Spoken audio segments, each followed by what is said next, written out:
मुल्क में इंतखाबात होंगे तो इस्तेहकाम आएगा, ये वो दुआ थी, ये वो ख्वाहिश थी जो कि हर पाकिस्तानी की थी और हर पाकिस्तानी सोचता भी ये रहा कि शायद मुल्क में जब इंतखाबात हो जाएंगे तो सब अमन और सुकून की बांसुरी बजाएंगे, यानी चैन की बांसुरी बजाएंगे। लेकिन ऐसा होता हुआ नज़र नहीं आ रहा।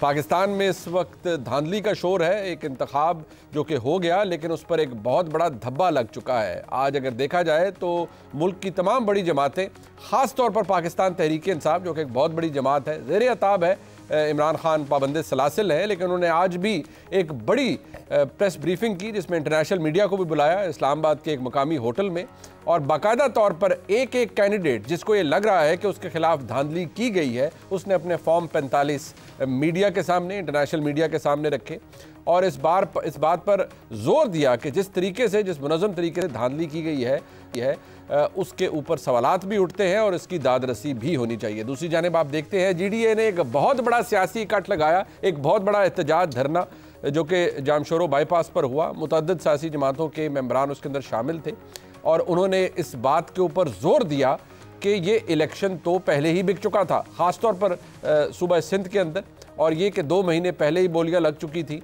और जो मैंडेट मिला पाकिस्तान पीपल्स पार्टी को वो असल में पाकिस्तान पीपल्स पार्टी का मैंडेट है ही नहीं।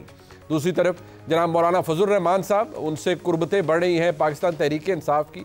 दोनों एक दूसरे के लत्ते लेते थे, यहाँ तक कि अखलाक से गिरी हुई बातें भी करते थे, लेकिन आज दोनों बगरगीर हैं और एक दूसरे से मुशावरत कर रहे हैं कि धांधली हुई है इंतखाबात में तो इसके खिलाफ किस तरह की तहरीक चलनी चाहिए, हम किस तरह के अदम इस्तेहकाम की तरफ बढ़ रहे हैं। ये सवाल आज हर पाकिस्तानी के जहन में है। इसके ऊपर एक बेलाग तबसरा लेने के लिए हम चलते रहमान शामी साहब की तरफ, जो कि मुल्क के नामवर सहाफ़ी हैं और मेरे उस्ताद भी हैं, तारीख़ उनसे छुपी हुई नहीं है। शामी साहब बहुत शुक्रिया आपका। सर, मुतअद्दिद चीज़ें हैं जो मेरे जहन में भी हैं, बहसीयत एक पाकिस्तानी में चाहूँगा आप उस पर रोशनी डालें। सबसे पहले पाकिस्तान तहरीक इंसाफ बड़ी जमात, उनका यह ख्याल है कि 150 से ज़्यादा सीटें वो जीत चुके हैं, बल्कि वो तो कहते हैं हम 180 सीटें जीत चुके हैं, हमसे धांधली करके 80 से 90 सीटें छीनी गई हैं। आज उन्होंने इंटरनेशनल मीडिया को भी बुला लिया, प्रेस कॉन्फ्रेंस भी जड़ दी और कहा कि हम इस पर तहरीक भी चलाएंगे। मौलाना से भी उनकी कुर्बतें बढ़ रही हैं। ये आपको लगता है ये बिजनेस एज यूजुअल चलता रहेगा, धांधली के शोर में रियासत आगे बढ़ती रहेगी, या खुदा ना खास्ता कुछ मामलात दूसरी तरफ भी जा सकते हैं? मुनीब साहब बहुत शुक्रिया। इसमें तो कोई शुबा नहीं कि ये जो इंतखाबात हुए हैं इनके बारे में कई सवालात पैदा हो गए हैं और कई ऐसे हलक़े हैं जिनमें धांधली की शिकायत हैं, और ये जो फॉर्म 45 है ये भी पेश किए जा रहे हैं। अब बड़ी दिलचस्प बात यह है कि ये जो फॉर्म है ये भी एक यानी मुख्तलिफ़ उम्मीदवारों के पास और मुख्तलिफ़ जमातों के पास मुख्तलिफ़ नौइयत के हैं, यानी इनमें बाज़ फेक भी हैं और बाज़ असली भी हैं।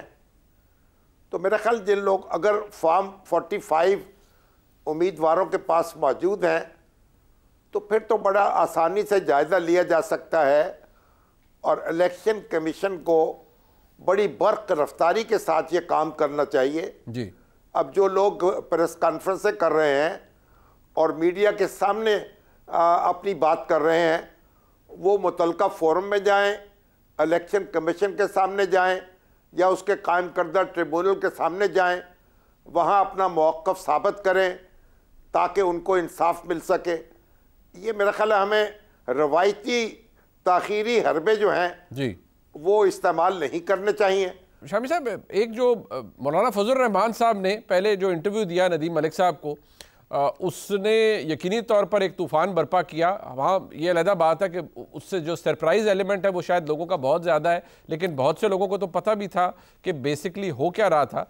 लेकिन मौलाना साहब की ये पोजीशनिंग लेना, मियाँ नवाज़ शरीफ को नया लाडला गर्दानना और ये कहना कि अब वो बेनिफिशरी बन रहे हैं निज़ाम के, इससे आपके नज़दीक ये उनका PTI से भी मुलाकात हो जाना, कुर्बत होना, कहना कि जी हम एहतजाज करेंगे, इकट्ठे करेंगे, सब कुछ करेंगे, इसकी सिग्निफिकेंट क्या है, सिग्निफिकेंस क्या है आपके नज़दीक? ये महज एक सियासी कदम है जो उन्होंने उठाया है, या वो वाकई समझते हैं कि मैं भी उतना ही एग्रीव्ड हूँ, ये धांधली मेरे लिए भी, मेरे खिलाफ भी हो गई है? क्योंकि वैसे तो उनका एहतजाज तहरीक इंसाफ के खिलाफ था कि जिन सीटों पर वो जीत सकते थे उनको लगता है तो वो तहरीक इंसाफ के लिए धांधली करके तहरीक इंसाफ को जितवाया गया।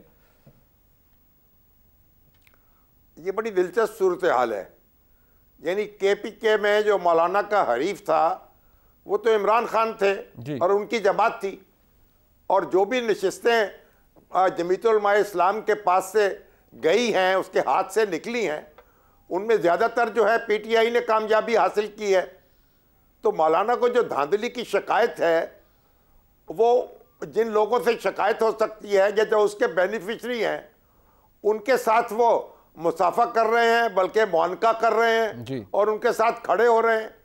और दिलचस्प बात यह है कि वो नवाज शरीफ साहब जो हैं उनको भी कह रहे हैं कि आप अपोजिशन में बैठ जाएं जी। वो ये समझते हैं कि नवाज शरीफ जो हैं वो भी विक्टिम हैं, उनके साथ भी हाथ हो गया है। तो अब ये जो हकायक आप देखें, ज़मीनी हकायक जो हैं, वैसे मैं तो इस बात से खुश हूँ क्योंकि दो बड़े हरीफ हैं जी, इमरान खान और मौलाना फजलुर रहमान।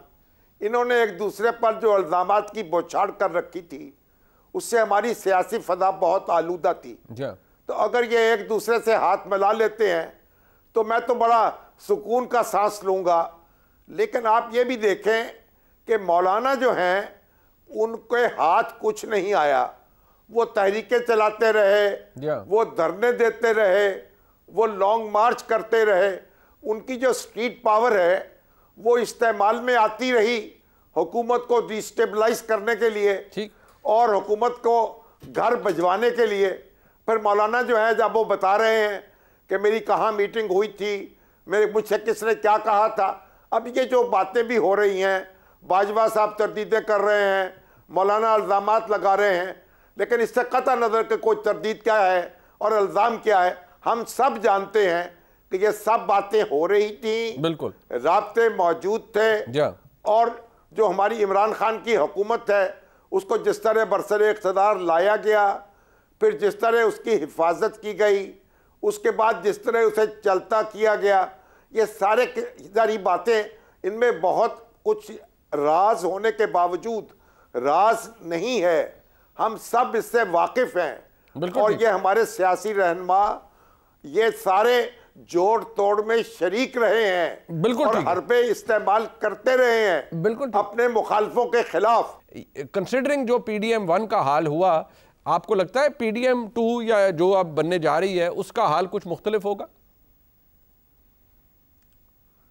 देखें जी, अब ये खिचड़ी है या हलवा है या कुछ भी नहीं है और सिर्फ पानी में मदानी है, ये तो आने वाला वक्त बताएगा। लेकिन ये जमातें जो हैं इनके पास कोई चारा नहीं है, ये आज़ादी से फैसले नहीं कर सकती, इनकी मजबूरी है, इनको हुकूमत बनानी है, एक दूसरे के साथ बैठना है और एक दूसरे को भुगतना है। अब इससे इनकार मुमकिन नहीं है, इनकार मुमकिन नहीं है। बहुत शुक्रिया जनाब मुजीबुर रहमान साहब मौजूद थे। अब इनकार मुमकिन नहीं, हुकूमत बनानी पड़ेगी, उसकी कामयाबी नाकामी कोई प्रेडिक्ट नहीं कर सकता। लेकिन बात वही जो हम आपके सामने हमेशा रखते रहे कि जिस इस्तेकाम के हम मुतमन्नी थे, बदकिस्मती से वो हमें नज़र नहीं आ रहा।